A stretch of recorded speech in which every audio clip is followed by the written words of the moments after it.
Welcome to the Ask a Cycling Coach podcast presented by TrainerRoad. I'm Coach Jonathan Lee. We have with us, it's pretty exciting, Carbs Fuel, Cycle Sports Specialized, Alex Wild. Alex, we haven't had you on since Cape Epic. We're stoked to have you on. Some athletes submitted some questions that I thought, in fact, one person specifically asked for you, but they've submitted some great questions that we're going to go through. We're going to talk about VO2 Max and mental limiters and athletes bumped into them and what you can do to get better at VO2 Max intervals.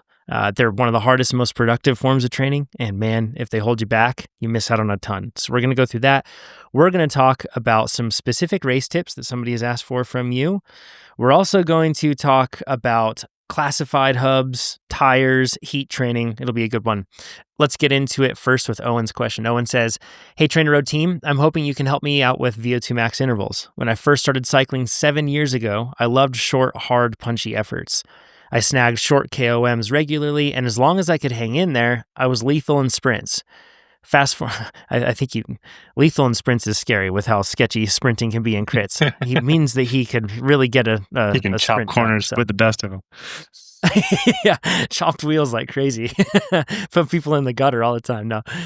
Okay, fast forward to now, and I've spent the last 4 years working with a coach to get better at gravel races. And short VO2 max efforts are my nemesis.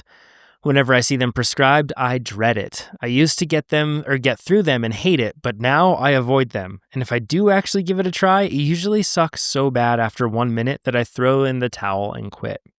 It's really frustrating to be so bad at something I was good at, but recently I had a bit of an awareness breakthrough. I looked at my own training, and when I am doing group rides and races, I can do 3 to 5 minutes at 110 to 120%, and I can do that more than once. So now I think I've realized I've just built up a mental block with VO2 Max workouts. Do you have any advice on how to work through this, short of working with a sports psych? That's an expense I don't want to take on." This is super relatable for me. I just had a hard VO2 Max, a 4x5 VO2 Max workout on Monday of this week. It was spicy. Alex, you're naturally a diesel. Like, you're really good at the long, just staying on the gas all day. Have you encountered something like this with VO2 Max work, and what's helped you? I'm not sure anyone's a big fan of VO2 Max work, but my first instinct is 7 years ago when you were good at VO2, I guarantee the numbers were lower.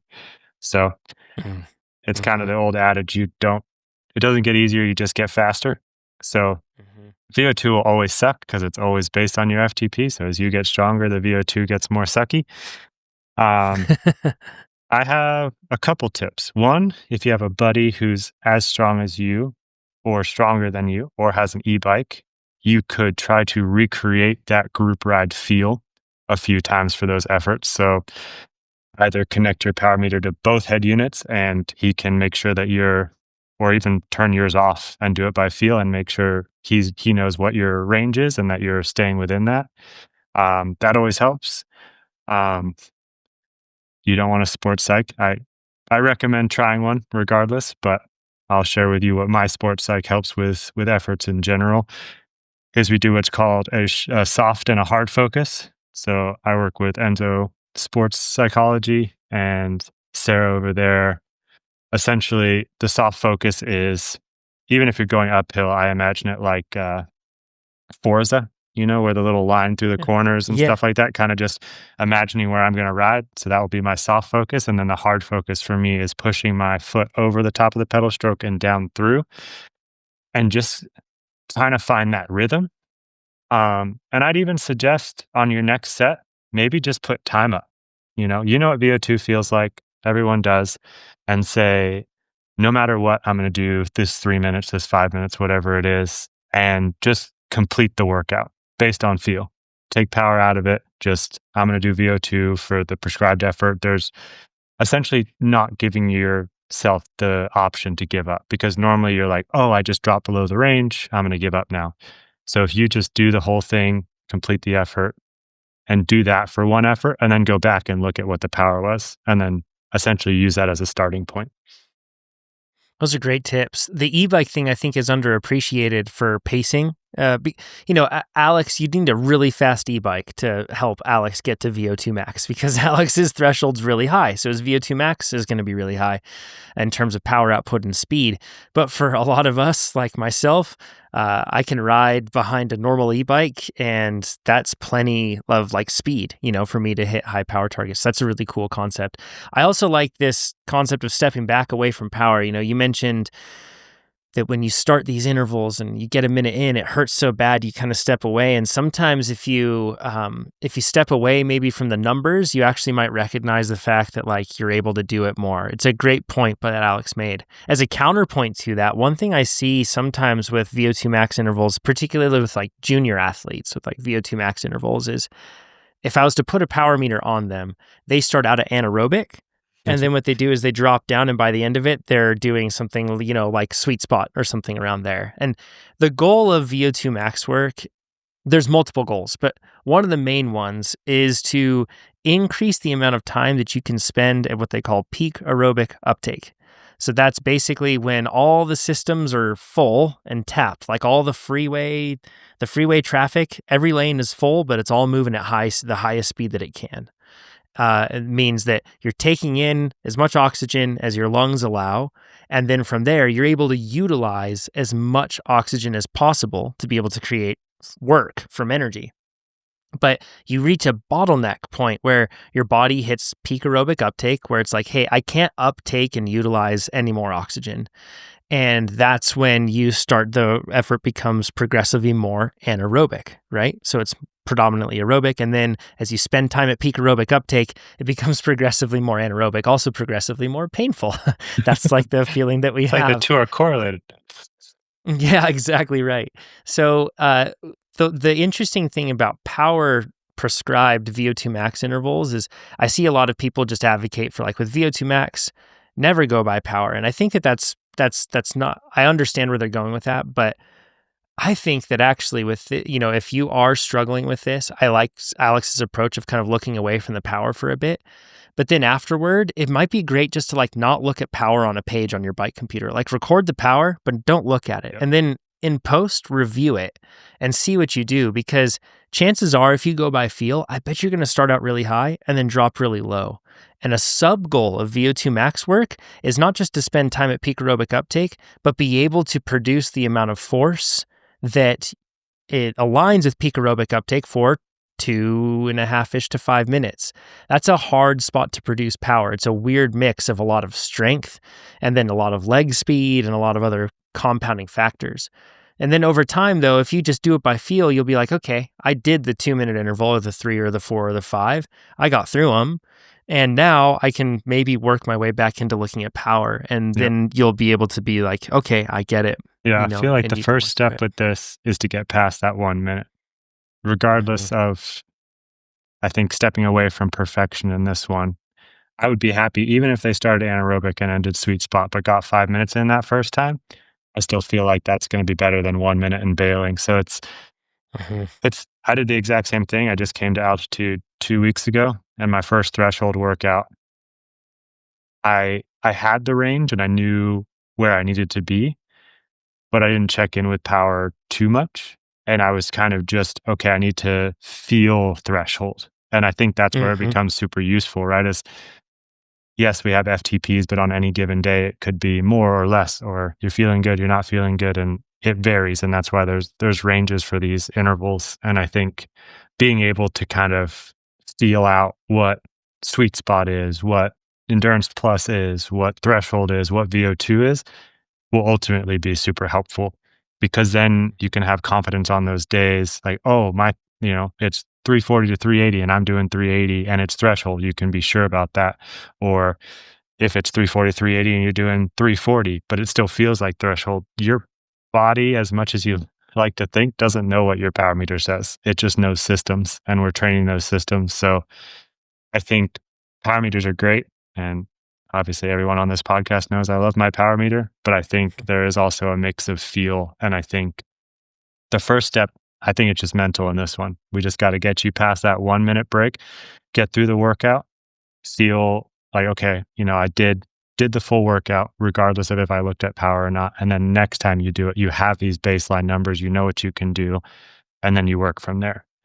Normally, what I do in these situations is I do what's called start from the bottom. So again, if the range is 340 to 380, I'll start right at 340, even if it feels easy. And then the next one, I'll bump it up. The next one, I'll bump it up. And then normally you're not going to do that one interval session just once.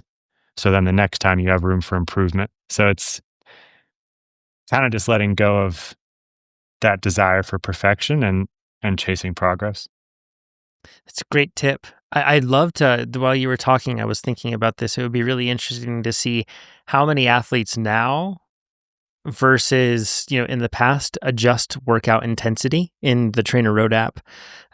As we've improved with machine learning and building our own models and training and improving our models, what we notice in the data is that there's far, far fewer failed workouts that athletes make, and instead it feels like the right workout at the right time for athletes. And we're constantly getting to the point where that's even more like we're getting, we're aiming toward 100%, where it's never, ever, ever wrong, And the interesting thing about this is we used to have to tell a lot of athletes, adjust the workout percentages. Of course, you're welcome to do.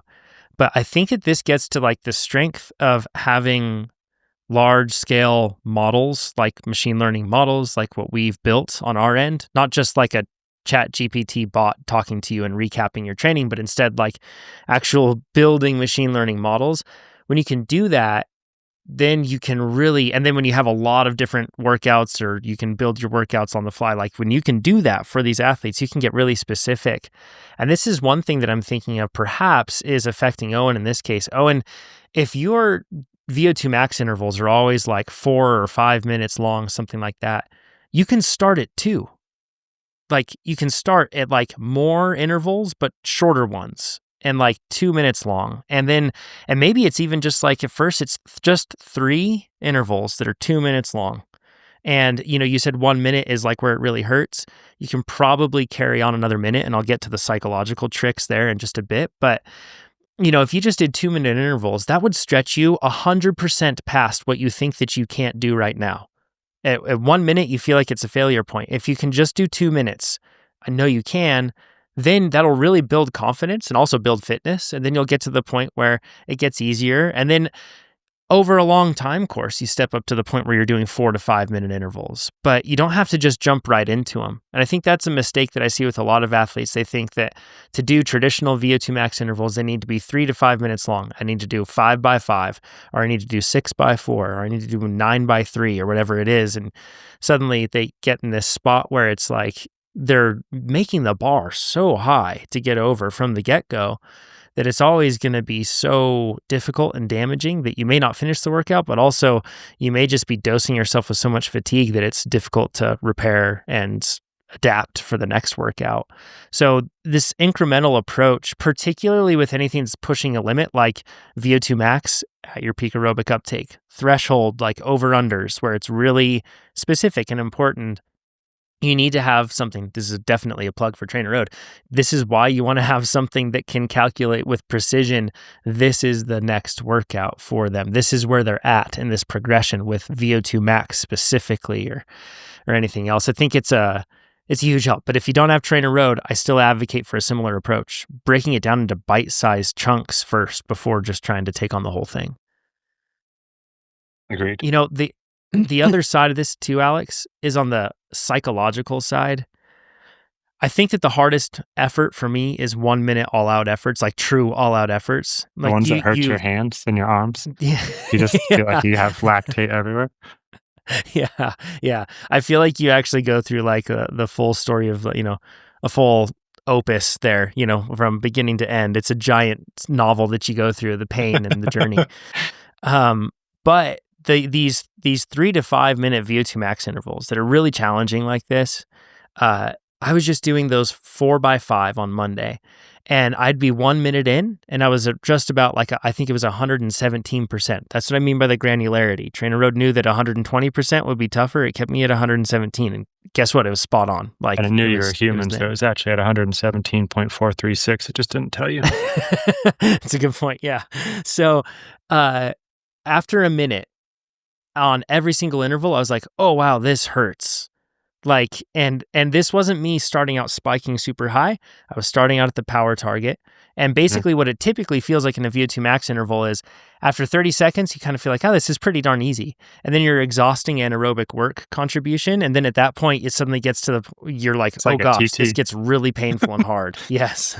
Yeah, my Yep. my target was 400, 500 sounds right. Let's go. Yeah. And if you hold that target, it should feel not too bad for the first 30 seconds. Then around a minute, it'll feel like, oh my gosh, how can I do 4 more minutes of this? Like, it's just not possible. But it's so short, relatively speaking. A 5 minute effort is short enough that you can kind of break it into chunks. And I like how Alex mentioned this, like soft focus and hard focus or short focus. Yep. I'm not Mhm. sure how it was phrased. You can really shift your focus away from the pain.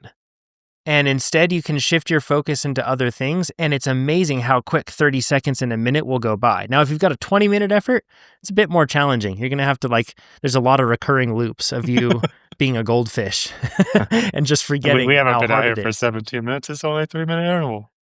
Yeah, exactly. Yeah. But the concept of being a goldfish, like Ted Lasso, perfectly applies to VO2 max intervals. When you get 1 minute into it and it feels difficult, be a goldfish. Forget that you've done a minute and just be like, okay, I just have another minute. And you just do a minute and then forget that you just did 2 minutes and then be like, I just have another minute. And I swear, if you allow yourself that space, instead of allowing all of it to accumulate, you just be like, fresh minute, here's a minute. Here's a minute. And if you set that goal, 5 minutes actually will go by faster than you think. The worst thing you can do though is after 1 minute to seal the fate of the remaining 4 minutes in the whole 5 minute Yep. interval because you don't feel uncomfortable. You just can't do it because the work is intentionally uncomfortable and painful. Yep. So, what you're doing is retraining those signals. All those signals that are going off, when you push through them, that's how you get the adaptations that you want. You need to do it systematically so it's possible, but you have to step back from saying, oh, this hurts so much, there's no way I can do more. Instead, it's like, okay, I did a minute. And then you just focus on the next and just Yep. repeat. Yeah. What comes to mind for me, and I think finding your own personal mental tactics is always super helpful. But I've found for me, curiosity is where I get the most out of myself. So it's, can I do another minute? Can I make it to that sign? Can I, finish this one strong? More like asking questions of yourself and almost giving yourself the opportunity to kind of rise to the challenge. Like, can I do this? Then it's like, normally when I ask myself that, like, or I'll ask myself, are you scared or anything like that? Like the instant answer is like, no, just like, and it Mhm. kind of gets you like fighting for that. But also within those minutes, right? You have 5 minutes, you can start splitting them up. Like, okay, the first 10 seconds of every minute, I can stand. So it's like, then we've already knocked out, 1/6 of the interval. And then we sit for 50 seconds. And then we're looking forward to that 10 seconds we can stand again, or splitting it up one way or another like that. And by the time you get to 4 minutes, you're like, whoa, like we're already in this last minute. This is the last standing. So it's like almost intervals within intervals to kind of get you through it. Mhm. I think we talked about this before. I was doing some endurance plus stuff on the trainer and I texted you asking for like a good workout where I forgot what it's called, but it split it up into like 2 and 3 and 4 minute chunks. So Yes. throughout the whole thing, I was doing endurance plus, and the raw average was what it should be. But I didn't have to look at 3.5 hours on the trainer of 280 watts. I did like 3 minutes at 272, and then 5 minutes at 284, and it was just being able to kind of like complete these little chunks as I went through was a nice mental hack for it. It's huge. It's so helpful. And you know how I said after 1 minute, you don't want to think of the four ahead? It's just a fresh 1 minute. But you actually do the opposite thing looking backwards. When you get to the point where you're 3 minutes in, you're like, I'm past halfway. Yeah, I've already done three of this.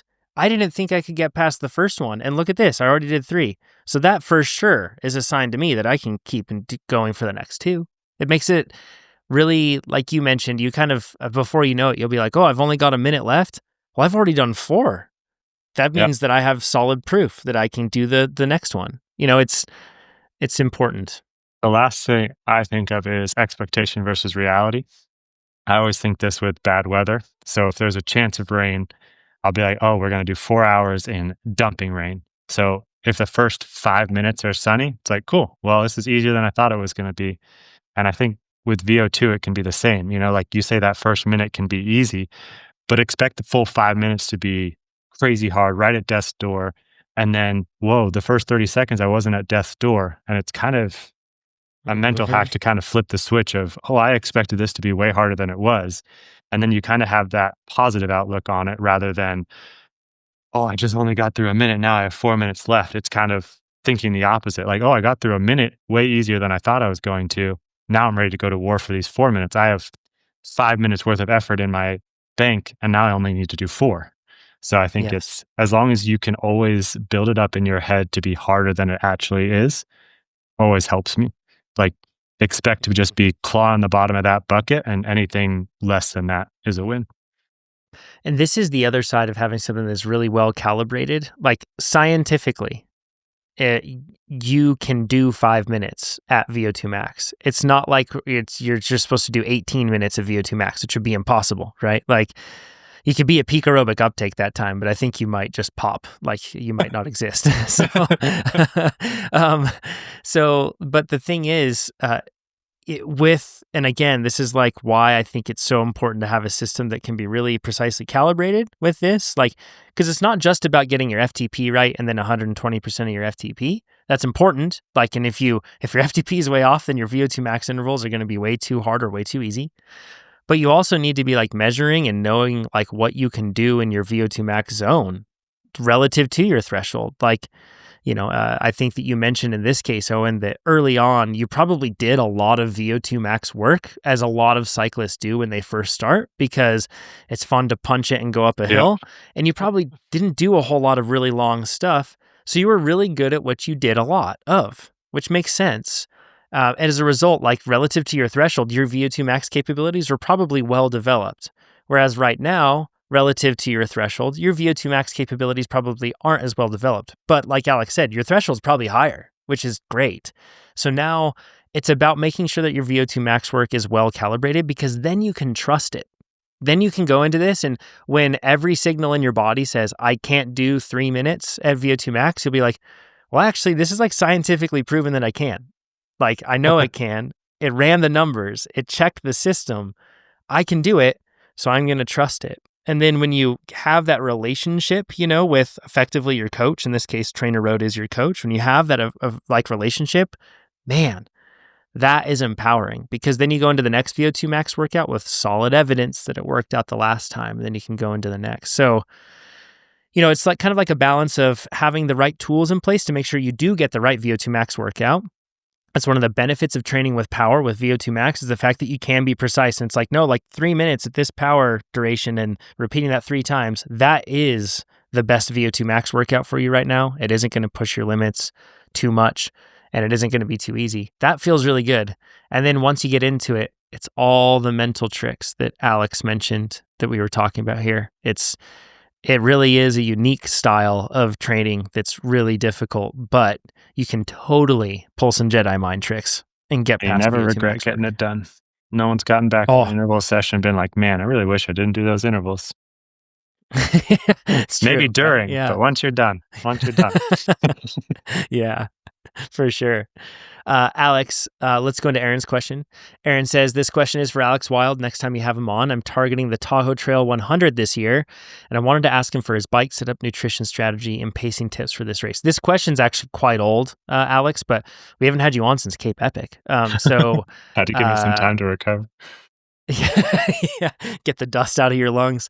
But you're not doing Tahoe Trail 100 this year, I don't think. Is that correct? Unfortunately not.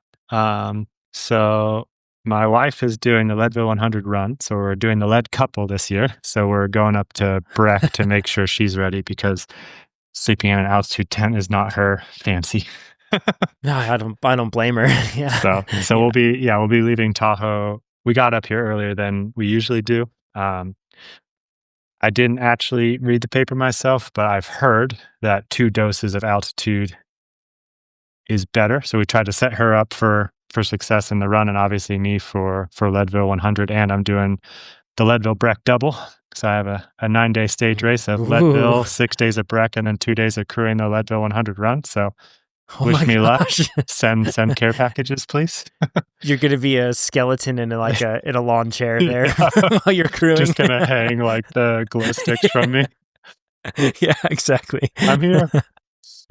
Yeah. So I That's wish I great. could do it. This new course, we were just talking about it before the pod, looks probably more suited to me than Tahoe Trail ever has been. There's a big 2,000-foot climb to visit Pluto. We're going Yeah, into outer right up around space. Pluto. Yeah. Yeah. Yeah. So Mount Pluto. Jonathan and I are planning to ride it at some point. Maybe we'll put our marketing caps on and put some GoPros and get you guys some footage of the course here. But yeah, pacing I think is more important than ever with that long climb. Especially 6 miles. altitude is always a different thing. I don't know if the question came from Flatlander or an altitude guru, but Mm. yeah, 6 miles, 2,000 feet of climbing every lap for that one climb, and then the total is 10 or 11,000, depending on which service you ask for climbing. Yeah, 11,188 feet Whew. So and 61 miles or 100 Ks. That's a the messed up part of me is very jealous you guys get to do this course. So I'll definitely be back. But yeah, as far as pacing goes, the one nice thing about a really long climb is it makes it very easy to pace. It's threshold every time. So I would be on the low end of threshold, obviously, because you got to do it 3 times. So the way I would look at it, and again, you got to put this in your own context, but I normally look at the Strava. What is the KOM? Roughly, that's how long it'll take me. for Alex. I Yeah. look far down the list. what's Well, what's that's the I think that's 50th where it's helpful, percentile? like you being here, because I don't actually know how I would do it, and this isn't to sound like Yeah, pompous or yeah. anything, but I wouldn't actually know how to do it if I didn't feel like I was going to go for the fastest time. But that's in general on courses how I get an idea of. I don't always think we're going to get the KOM, but say this KOM is 22 minutes. I'd be okay, 20, 25 minutes, somewhere in there would be my climb time. What could I do 3 by 20 to 25 roughly at? But again, this is when it comes back to being able to feel threshold is super helpful. Because when I raced Tahoe Trail last year, I wasn't looking at my power meter. I was riding to threshold on the climbs and then endurance plus tempo ish on the flats and recovering on the descent. So I think it's learning how to race in those situations. But if you are wanting to look at a power meter, like this course scares you, that's a lot of climbing. I want to make sure I don't blow up. Then what I would do is I would set a conservative power target for that long climb the first time. Then, okay, cool. That was well within my limits. Second time, do the same power, see how you feel. Give yourself a little flex to flex up if you are feeling good, or flex down if that was too much. And then the last climb, it's kind of like this is everything I got now. So I think on this course, pacing would play a huge role in terms of the third time up that climb. You could probably pass 50 people if you're pacing correctly, because this is a brute of a course at altitude, honestly, with that long of a Yeah. climb. 40% more climbing than the previous course, which is that's a lot. Maybe I got to move my I've pace. actually I ran kind of want to do the race now. I'm planning on racing it. I'm looking forward to it. I'm all regged. I've ran a lot of numbers here on this one. All right. I've Give us the deets. used a previous best bike split or previous race there, and then reverse engineered it with best bike split to try to figure out roughly what I could expect from this course. Okay. But I think this course will just be slower because it's about, I think that when I made the course, it said it was like, it's like 68% single track. I think it's closer to like 50% single track, but that's way more than what it was. Like Yeah, the I course was paid them predominantly to fire road. protect my course record. So Yeah. Yeah. So this one is 3 laps on it, and I'm going to give you context. So this is for me weighing like 155 pounds. Okay. Riding the Epic 8. And I have planned, like, between all the kit and everything else that I'd have on me, I just said 10 extra pounds because between shoes, helmet, pack, and a bottle, that sort of a thing. what are the feeds planning, like on here? I don't know if it Yeah, says it so on it here. looks like the feed zone is going to be right in when you drop down to the Mid-Mountain Village area, which makes sense. That would be a good spot for it. Yeah, I Um, see 3 on here. I don't know if it's neutral or you can yeah, it's a have good people point. there. The village is probably the easiest one if you wanted, someone to feed you. Correct. Yeah. So, and I'm planning on carrying enough nutrition for each lap. And looking at this in terms of what it'll take me, it suggests that I will be able to do one lap. I'll be able to finish the first lap around 2 hours into the race. Wow. It's gonna be a And long then, race then. yeah. And then for me, when I get down to the second lap, it'd be 3 hours 43. So for me, I think that the race is going to be somewhere around 30 to 45 minutes longer Oh, for because the most people. first lap you're coming up the road. Yeah, yeah. Yep, and there's so much climbing, on this one that it'll slow down, and like you said, Alex, there's like a start leg to the first lap that So makes you're it gonna go longer. through almost 3 liters a lap, you think? So, yeah, I'm Or gonna you're be just having that just to be safe? yeah, so I have 5 hours and 30 minutes is if I did 5 hours and 30 minutes, it's saying that my average power would be 204 watts and my normalized power would be 220. Okay. Um, and I don't know how perfectly accurate that'll be. We'll have to see. There's a lot of different variables that go into it, but that gives me a good ballpark. And for me, if I'm looking at the end of the first lap and I come through and I get to the village and around 2 hours in is what it has me there. I'm going to be carrying, most likely, because it's more single track on here, I am going to be carrying a pack, and then I'm going to be carrying like a small bottle that, well, I can take so then that way my pack doesn't have all the weight on it and there's a bit more on my bike. Okay. And then what I'll do is I'm going to swap a pack every lap, most likely, and Mhm. then maybe not even grab a bottle. We'll have to see. Okay. Because after that, when I finish the second lap, that's an hour and 46 later. And it Okay. might be easier if I just carry it on the pack. And then on the third lap, I come in, and like I said, around 5:30 is when it expects me to finish. So it's it's going to be a bit of like the main thing that you'll spend the majority of your time on this climb every lap. Like Yeah. that's the even though mileage wise it doesn't take up the majority of the lap, you're going to spend the vast majority of your time on that. Yeah. And for me, when I'm looking at that and what something like Best Bike Split recommends for me is to be riding and to be shooting at like high tempo into sweet spot on the climb. Yeah. And then when I'm going into everywhere else, I need to be trying to just hold endurance when I can. When it's downhill, obviously, I don't need to be spinning like crazy, but it's having me hold like high endurance ish, mid to high endurance, and then drifting up into like low to mid sweet spot on the climbs. Okay. And if I could do that for all 5.5 hours, that would be super impressive. It would be a capacitive effort.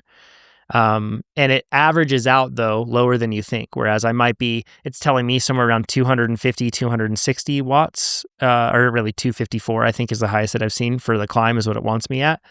And then it has me riding at somewhere around 200 watts when I can, in endurance to be able to make And it a sustainable effort. for those listening who wanna try to make it for that, what is 254 percentage-wise for you? Yeah, let me run the numbers really quick on that, but I think that two. Because I feel like Best Bike Split is a really good place to start, so if others Yeah, knew. 89% has Okay. me around 80. So I guess 88% if I'm rounding, sorry. So 88% is what it has me on the climbs. And then it has me elsewhere that has me running at around 210, let's see, 05 is what it So says. that's, like, right At on the cusp of, like, sweet 71%. spot and threshold on the climb. That's right. So that would be the ideal zone of floating between 70% and up to like 88%. And that's honestly, for long races like this, if you're trying to set like a capacitive effort, that's probably where you're going to dwell. And if you Yep. go too far over that, it's going to make it really tough to hold that. There are sections of this course that I'm going to have to put like 350 watts up to even 400 watts just to get up. Like there are some steep sections. So that'll have to happen. And that is what it is. But when I can control my pace, I'm going to want to step back into this zone Yep. of that 70 to 88%, you know? So the way I would look at it for people trying to pace is maybe go 80, 85, 90. Start at 80% that first time up the climb. See how that feels. Check in. Obviously, altitude is a monster sometimes. So you're going up to 8,000 feet. Keep that in mind. See how that feels. If that feels like, okay, I was within myself, but it was difficult, try 85% next time. Again, check in with yourself. And then the last time up, if you can do 90%, and you can even, the way this goes, I would feel like you could even lag climb this climb because the difference between 6,000 and 8,000 feet is quite profound, even though it's only Hmm. 2,000 feet. It's nothing like going from 1,000 to 3,000 in terms of power. So, starting conservatively on the first couple, I think is going to play a huge role in that last lap. And it's going to be mentally be prepared that not everyone rides this way. So you may feel like, well, I'm behind people that I should be beating, quote unquote, or, I should be faster than. But it's a long day. And I guarantee if you pace it right, that last climb, you'll be passing bodies. Oh Guaranteed. yeah, it's going to be hot, and people will go out way too hard, and they'll think that they need to fight for position for the single track with it. Which, if your name was Alex Wild, that's 100% true. But if you're the rest of us, you're going to lose way more time by blowing yourself up to be first into the single track out of your group than if you were to evenly pace, maybe take a bit of a time hit on the first lap, and then allow yourself to just sweep everybody up on laps 2 and 3. Yeah, and be smart. Even at the front of the race, sometimes that effort's just not worth it. I remember at Sea Otter XL this year. I mean, I was coming off gravel leg, so I mean, sure, I was a little tired, but they sprinted up the corkscrew for the single track, and I was like, I don't really want to do 800 watts for 30 seconds right now. So I rode a good pace. I went in fifth place into the single track, and then just slowly towed them back. So sometimes being smart with what you're good at and what is right for you, and especially at altitude, doing that 30 seconds, 1 minute at the beginning could just blow your whole race. So, yeah, get with a group, be smart, draft where you can, but at the same time, make sure that you're riding your race and not letting someone else force you to ride theirs. Yeah. Great tips. And I think on equipment, we should probably actually shift into the next question here. And I'm going to skip ahead on this one a little bit because it's going to apply to this. If you are going to want a full suspension bike for this course, since it's more single track, you can do it on a hardtail for sure. But if you have a full suspension bike, it'll allow Just you to because save you more energy. can doesn't mean you Yeah. should. Yeah, exactly. Yeah. Garrett's question actually applies back to this question about Tahoe Trail 100. Garrett says, it's 2025 and it seems like everybody has accepted that mountain bike tires are faster than gravel tires. Some people have accepted that, Garrett. But what does that mean for mountain bikes? Does this mean we should all be on 2.6-inch mountain bike tires with 40-millimeter internal width rims? Rewind back to 2017, and I think that plus tires were a thing. Do you remember 27.5 plus? And that Yeah. was Hmm.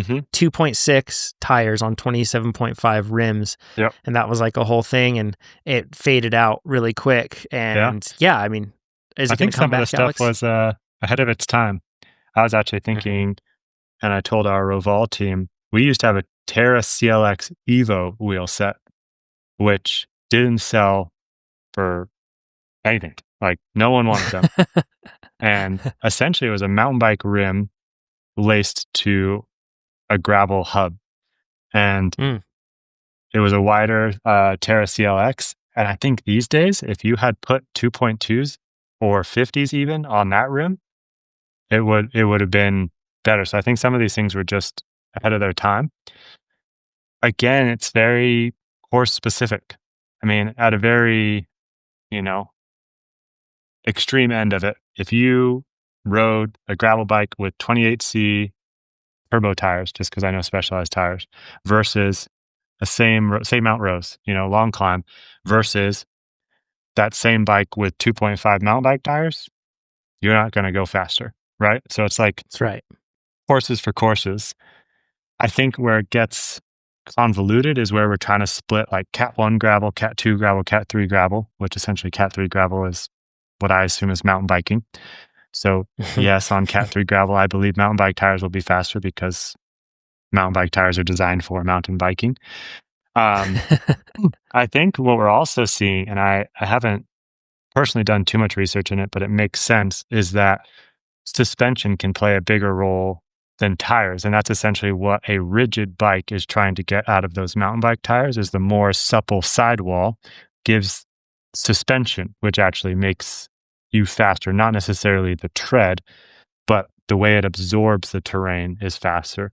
So if we had something like a Diverge STR with 45 pathfinders, maybe that's faster than a Crux with the 2.2s because you're getting that suspension, but then you're also getting the fast rolling resistance. So I think we're in the process of figuring it out, and I think it's an exciting space, but it's very confusing.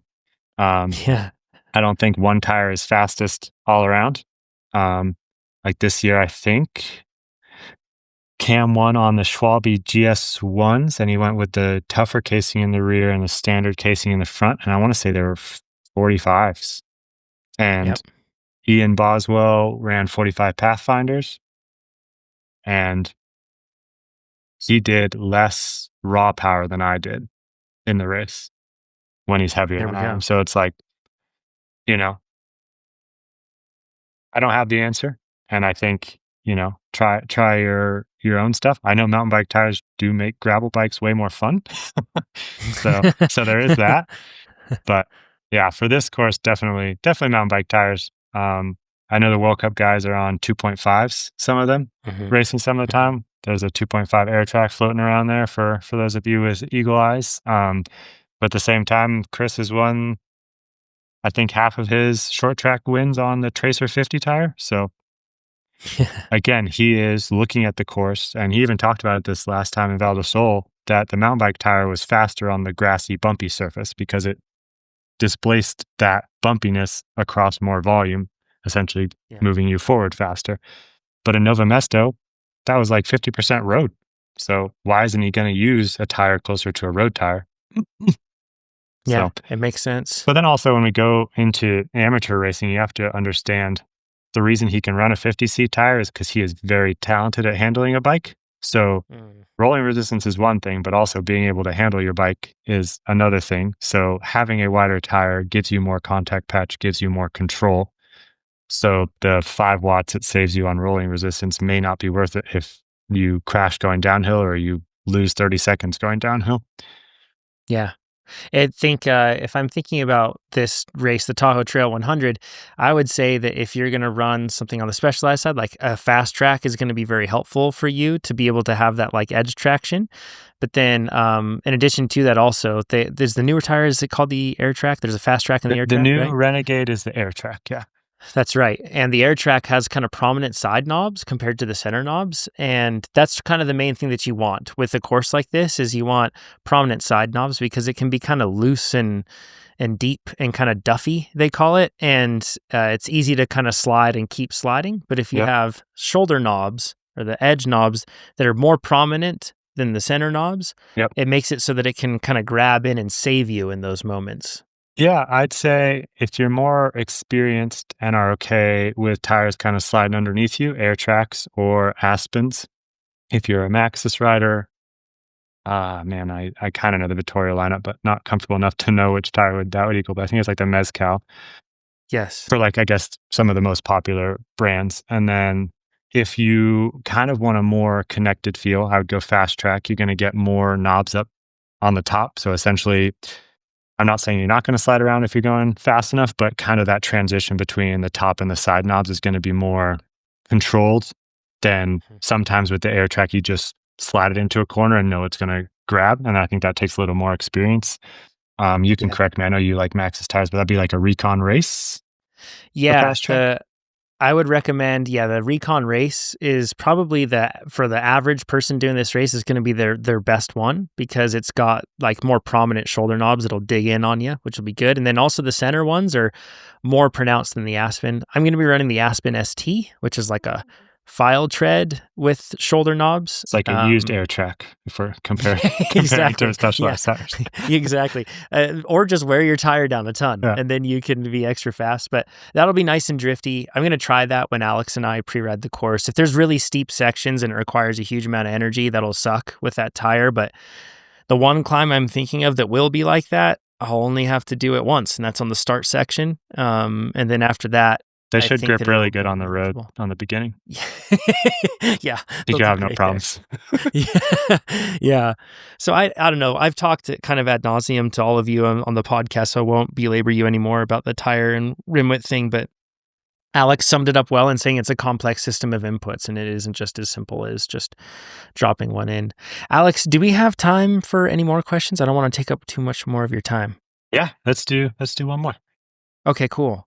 This next one is from Sarah. Sarah says, well, actually, I'm going to recap one. Victor is asking why aren't more cyclists using classified hubs? And I'll just answer this one really quick.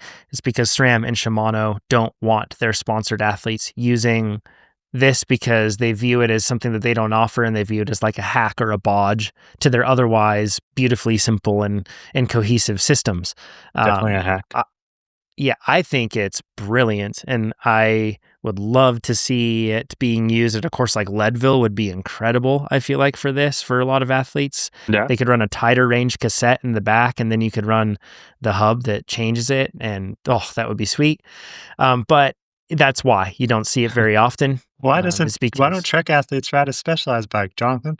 yeah, It's like, it's kind of the same thing. yeah, I Yeah, mean, that's why you, they view them as a competitor, right? I think Classified views themselves as kind of a addition or a increase in performance for people to use one by. They're taking away a historically vulnerable component.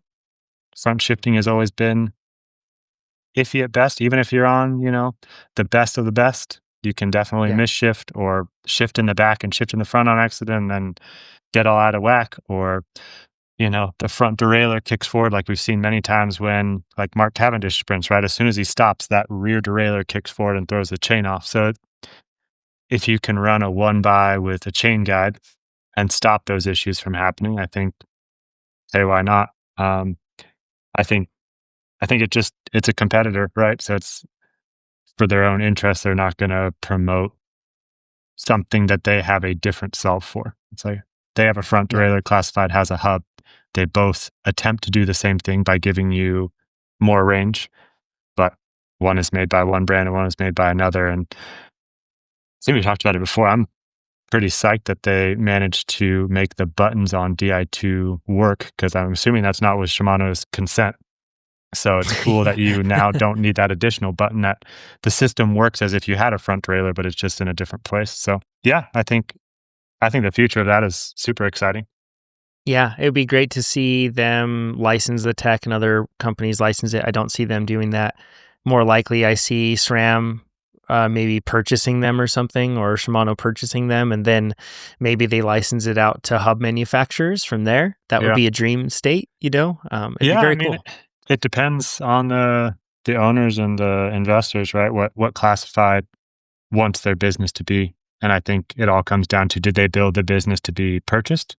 And as some businesses do, or did they build the business to be a standalone? And are they planning to come out and actually compete with Shimano and SRAM on the rest of the drivetrain? They're now going to make maybe cassettes that are, like you said, tighter ranges specific to what Classified can offer. Are they going to make a hub that's actually like a 3-by, right? We now have 3 Mhm. ratios and you only need 8, which maybe makes a more robust chain because we no longer have to keep making them thinner and thinner. I mean, there's a lot of ways it can go, and I think it's exciting to have competition in this space.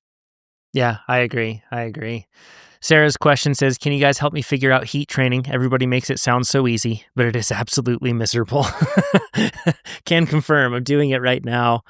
I have like a little mini infrared sauna that I got off of Amazon. It's nothing fancy.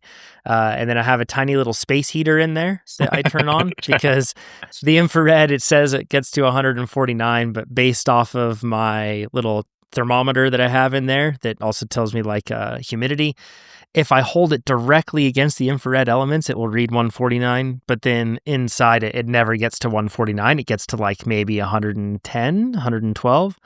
So the space heater, though, ramps it up. And then once I start sweating, like yesterday's session, it was 67% humidity and 122 degrees. That puts the heat index at like 160 to 70, somewhere around there, I think. It's miserable. Toasty. Yeah, very toasty. And with that sort of a situation, though, I'm doing like 20-minute sessions post training. So like I finish my training, and like yesterday was a great example. Before I got on the trainer, I turned it on. I went down, did my 30-minute ride, and then after that just went straight up to the sauna, and it was easy. Otherwise, I end up sending a text to my wife when I'm finishing the ride, and I'm like, "Hey, 30 minutes. Can you turn it on?" And then she Oh, gets it going, says toasty. hack for this. We were looking for a sauna that had like Bluetooth that you could turn it on from an app. Mm, Couldn't find one, and we already purchased a sauna, so purchasing a whole new one seemed kind of ridiculous. We ordered something called a finger bot that works with Google Home, and it's what? literally this thing that just sits over the button and presses the button for you remotely. So That now, is brilliant. an hour from home, which is as long as it normally takes my sauna to heat up, you can go on the Google Home app, or I can even yell at the Google box to turn it on, and then it's on.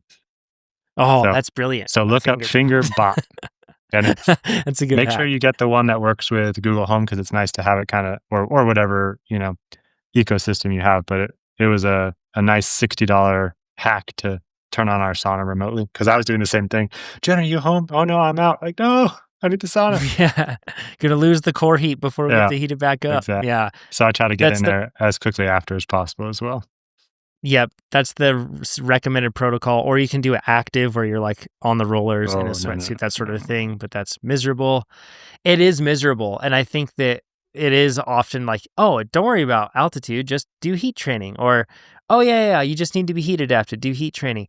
It is really, really, really uncomfortable and really hard, and when you're watching the 20 to 30 minutes tick by, uh, it's really tough. Oh yeah, I need to have something I'm watching to, this is like, good practice distract. for your VO2 efforts. Yes, it's exactly that's what I was gonna say. It's the same principle of just, like, doing silly math and ratios to be like, "I'm 1/16th of the way there. That's great." And then suddenly you're like, "I'm 7/16ths. I'm getting close to halfway." It's like I normally try to so find a YouTube video that's exactly the length that I need to be in there. So when yes. it's over. Like I just don't even look at the time. I try to be fully in whatever I'm watching. But our protocol is normally stop drinking on the bike 30 minutes from the end, which will ramp up your core temp. Don't drink while in the sauna and then immediately start hydrating. And I weigh myself before and after to know, like, if I lost half a kilo, for example, I would know I need to put 750 milliliters of fluid in at least. And that's because your body's not 100% efficient at uptick anyway. So they normally suggest 1.5 times. Mhm. So we would do a week starting at 12 minutes and working up to 24 minutes. And that's normally, I mean, it's proved to work for me. At Cape Epic, I think one of the stages was like 103. And obviously, you're never going to feel like you're in an igloo at that point, but I still felt like I was performing. Like Yeah. I could pedal, I could perform, like I was passing people, jerseys fully unzipped, like stopping in the switchback because there's a little bit of shade. And you're always going to be diminished. It's just like altitude. You're never going to have sea level numbers at altitude. It's just physiologically impossible. You can get pretty darn close, especially on like aerobic Z2 stuff. But with heat, the goal is to minimize the drop off. Because if you're riding in Mhm. 100-degree heat, you're always going to be a little less. And so normally we do that. Heat adaptation also drops off really quickly. I think 10 days. So we normally do that 7-day build ending the weekend before the race. And Mhm. then normally it's travel to the race and race. So for Unbound, for example, we did that. So you start the Monday 2 weeks out, and then Yep. 12, 14, 16, 18, 20, 22, 24. And then normally that's good for me. And then you're gonna do maybe 1 to 2 days, I know from the research it's 1 to 2 sessions a week to maintain, You can, but yeah. if you're also training in very hot conditions, there's suggestion from the scientific community that that should be enough to maintain Yep. thereafter. So it's it is really uncomfortable. I think people probably do it for a bit too long sometimes. And that's where it gets And dangerous is more is not more with heat training. More is actually less. You can fry yourself. yeah, I've actually I'm using like a heart rate rule. So what I've found is that if my heart rate gets above so if I'm just sitting around, my heart rate's going to be around 60, right? And then if I get into the sauna, it'll climb up. And once it gets past 100, that's when I know that I'm cooking. And then if I get to like I'm really cooking, and if it gets to the point where it goes above 105, that's when I've been pulling the plug. Mm, Because it's very productive for me. And then when I get past around that range, it starts to feel like dangerous bad, yep. like Once you I'm start darn near feeling delirious, lightheaded you know? or dizzy, that's immediately get out. And that's kind of like Yeah. if it's under what your goal time was, then you just use that as your starting point, and then essentially I try to build up to be. I don't think you'll ever be comfortable. You'll be close to comfortable. Again, it's partially mental with the heat and kind of understanding what it does to your body. But working my way up to 24 minutes is normally like before Cape Epic, I sat in there for 30 minutes and didn't get to that point of I need to get out. And then that's how I knew like I was ready. So Yeah. I haven't gotten super scientific on. I do have one of the core sensors that I wear when I ride,